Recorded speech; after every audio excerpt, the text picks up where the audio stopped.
En nuestra iglesia católica se acaba de elegir un nuevo pontífice, León XIV, y a veces hay una discusión o unas dudas entre los hermanos católicos y no católicos también, de que si realmente al Papa lo escoge el Espíritu Santo o no.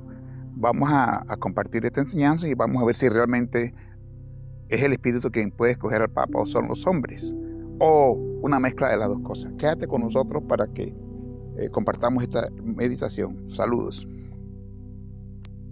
A veces uno en las redes escucha una pugna, una discusión entre mismos católicos y a veces entre católicos y no católicos, diciendo que ese Papa no fue elegido por el Espíritu Santo o que ese Papa sí fue elegido por el Espíritu Santo.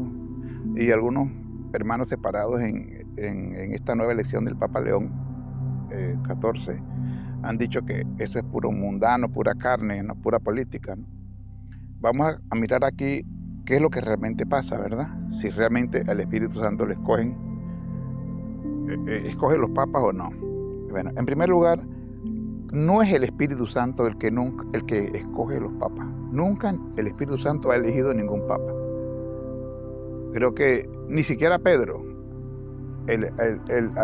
Pedro fue escogido por el mismo Cristo, no por el Espíritu Santo. Recordemos que son dos personas diferentes. Pero Cristo, que es Dios, pero en su parte humana estaba inspirado por el Espíritu Santo. Entonces, ¿eso qué nos lleva a entender nosotros? Que el Espíritu Santo inspira a las personas para que ellas elijan la persona que Dios quiere que esté en ese puesto. Pero no es el Espíritu Santo en persona el que lo elige. Es decir, el Espíritu Santo no se hace presente y elige al Papa en este caso, sino que él inspira a las personas. Esto ocurre igual como en la Biblia, ¿verdad? La Escritura no la escribió Dios, no la escribió el Espíritu Santo. La Escritura la escribieron hombres, ¿verdad? Pedro en una de sus cartas, Juan, Santiago, Mateo, Marcos, Lucas, Pablo, pero fueron inspirados por el Espíritu Santo, que es diferente, pero fueron escritas por los hombres, la mano del hombre, pero eran inspirados por el Espíritu Santo. Acá pasa lo mismo. Si las personas, en este caso los cardenales que están en el cónclave, se dejan guiar o son dóciles a las mociones que el Espíritu Santo les va dando, entonces hay una combinación entre la cooperación del Espíritu Santo y el hombre, o el hombre colabora con el Espíritu Santo. Cosa que no siempre se da, porque recordemos una cosa, el hombre es libre. Eso es diario, nos pasa a todos. Muchas veces el Espíritu Santo me puede estar inspirando a mí que haga esta obra de caridad, o que perdone a esa persona, por ejemplo, o que vaya a la iglesia. Pero yo soy libre de decir, no voy a perdonar a esa persona, no voy a ir a la iglesia, no voy a hacer acto de caridad. ¿Por qué? Porque está la libertad, que es uno de los dones más grandes que Dios nos ha dado. Entonces, si yo sigo lo que el Espíritu Santo me ilumina, entonces sí podemos decir que actúa el Espíritu Santo. Eso es así. Fíjense que en la Iglesia Católica hemos tenido 40 antipapas.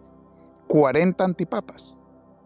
Hemos tenido papas blasfemos, herejes, por ejemplo, de una mala conducta. El peor papa es Juan XII en cuanto a conducta, ¿no? Era fornicario, adúltero, asesino, hacía orgías en el Vaticano. De hecho, lo mató uno de los esposos de las mujeres con las que andaba.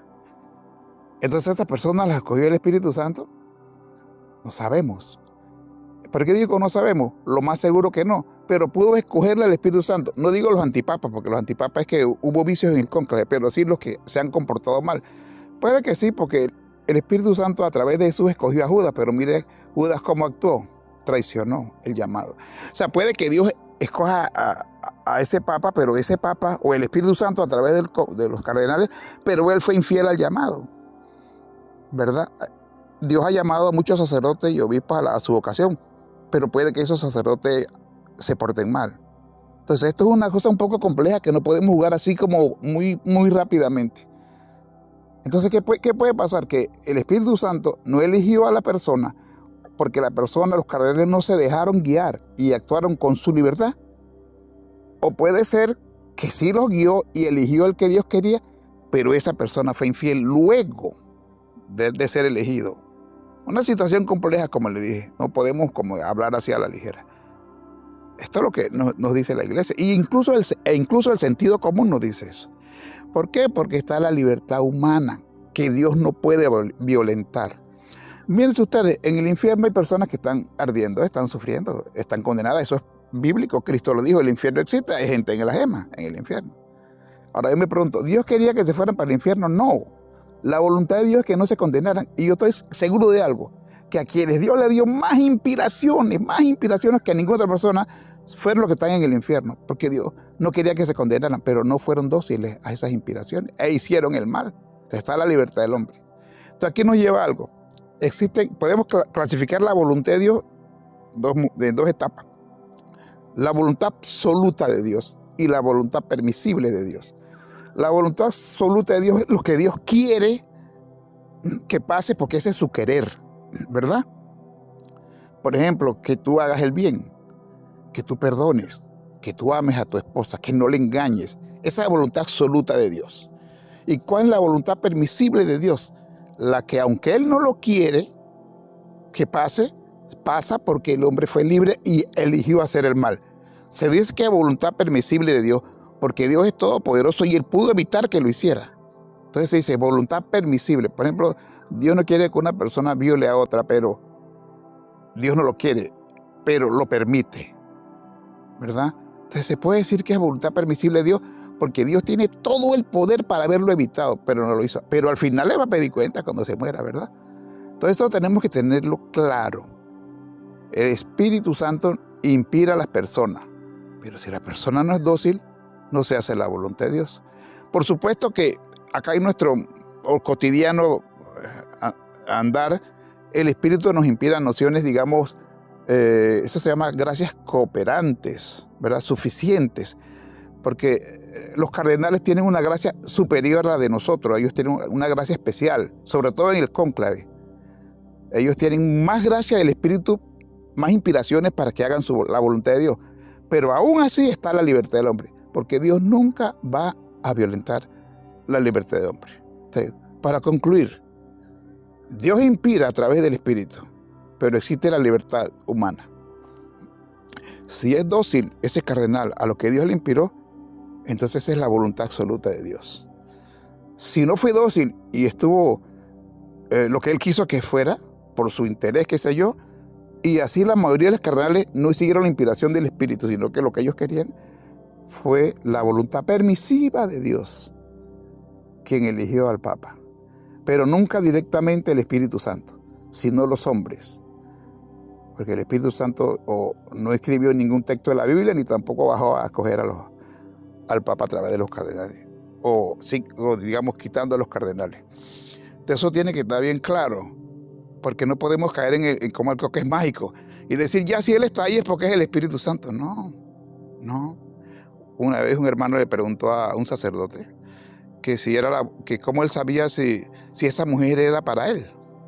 Cómo él sabía si Dios le había escogido a esa esposa. Y el padre le dijo, mira, tú tienes buena intención con ella, tú quieres llevar un noviazgo santo con ella, tú la quieres respetar y te quieres casar con ella para toda la vida y tener los hijos que Dios quiere. Él dijo, sí. Entonces esa es la voluntad de Dios. Si tú no quieres hacer eso, no es la voluntad de Dios, pero Dios no te lo va a impedir. Está la libertad humana. Ojalá que esto nos ayude pues para tener un poquito más de madurez y oremos por nuestro Papa, nuestro nuevo Pontífice León XIV, para que se deje inspirar por el Espíritu Santo siempre y guíe la Iglesia por la voluntad de nuestro Señor Jesucristo, que el primer oficio del Papa, debemos recordarlo, es haber recibido el depósito de la fe que viene desde Jesús, San Pedro, hasta el último Papa, y la transmita tal como es. Ese es el principal oficio del Papa.